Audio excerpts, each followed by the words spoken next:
Hi, in this video we're going to talk about page splits and fill factor. Now to set some context, this video is basically provide the other side of the coin to a presentation that was recently done where there was some advice given which I didn't fully agree with, and naturally whenever that kind of situation happens I tend to test things out for myself, and for the most part I think like everything that I assumed behaved in a particular way was behaving that way, so I thought it's probably good to give that context over here as well.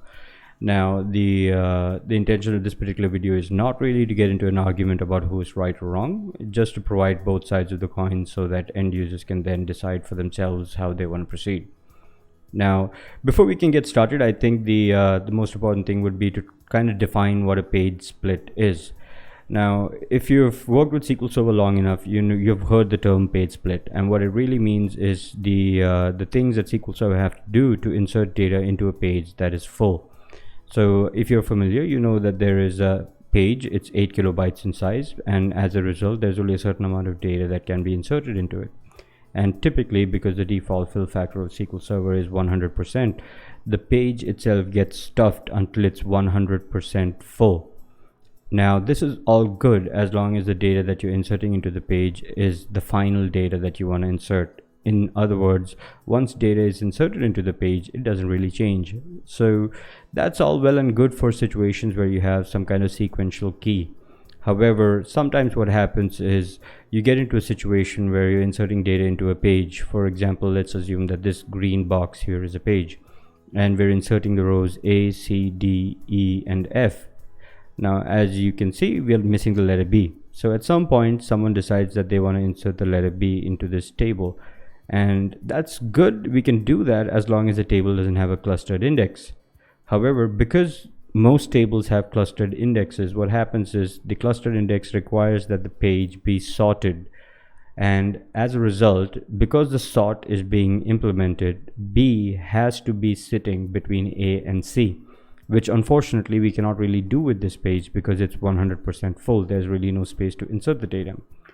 When this situation arises, SQL Server decides that it wants to break the page into two parts, and the original page continues to remain as it is. SQL Server allocates one additional page and then inserts the data A, B, and C into the first page, D, E, and F into the second page. And this is why we call it a page split, because the original page gets split into two parts.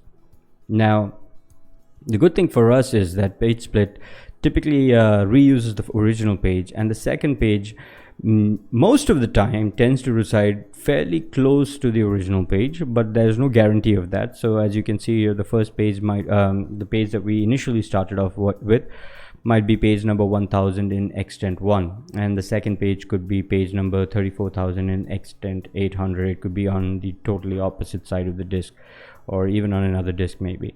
So that's not really something that we can actually control. But having said that, when these situations happen, typically especially in the newer versions of SQL Server, it's not really that big of a deal because we are mainly allocating uniform extents, so all these stuff kind of bunched together into 64 kilobyte chunks.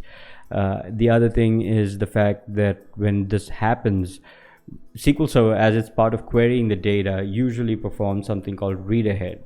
And when we do read ahead, it doesn't really matter where the disk, where on the disk that particular page is, because it's being prefetched. So end users don't really see the latency because pages are being fetched before they are being queried. Not queried exactly, but as soon as I reach an extent and I see that there are some pages in it, I fetch all the pages, even if they're not necessarily in the order that I want. So those things definitely reduce the impact of the kind of fragmentation that we're looking at over here. Now the reason why page splits are a bad thing for us is similar to the reason why checkpoints are bad or auto growth is bad, because checkpoint and auto growth is not really something that the user requests, but it's something that SQL Server has to do in order to maintain the database and the data. So what it means for us is it's taking away resources from user queries to do internal operations. So normally when we have to do this, we have some kind of maintenance window. So that's why we do this kind of massive IO activity like clustered index rebuild or backups, because we know that the disk is the slowest subsystem in a server and we want to reduce the amount of stress we put on it. And things that are in our control, we usually go ahead and do during a maintenance window. But other things like auto growth, checkpoint, and page split doesn't really come in our control. That's something that SQL Server decides to do in real time. And we need to try and bring down those kind of unnecessary IO activity to a bare minimum as far as possible. So for that reason, we want to try and make sure that page splits don't happen frequently in our SQL Server. Now, some ways that you can reduce the impact of page split is by ensuring that the clustered index is on a sequential key, and that basically means some kind of identity column with a sequential value, because the sequence ensures that the newest data is always going to sit at the end of the table, and there will not be any reason why you need to come back to a page that has already been filled. So that's something that you definitely want to try and do. The other thing I see a lot of people making mistakes about fill factor and page splits is you choose data types that are not necessarily good for you.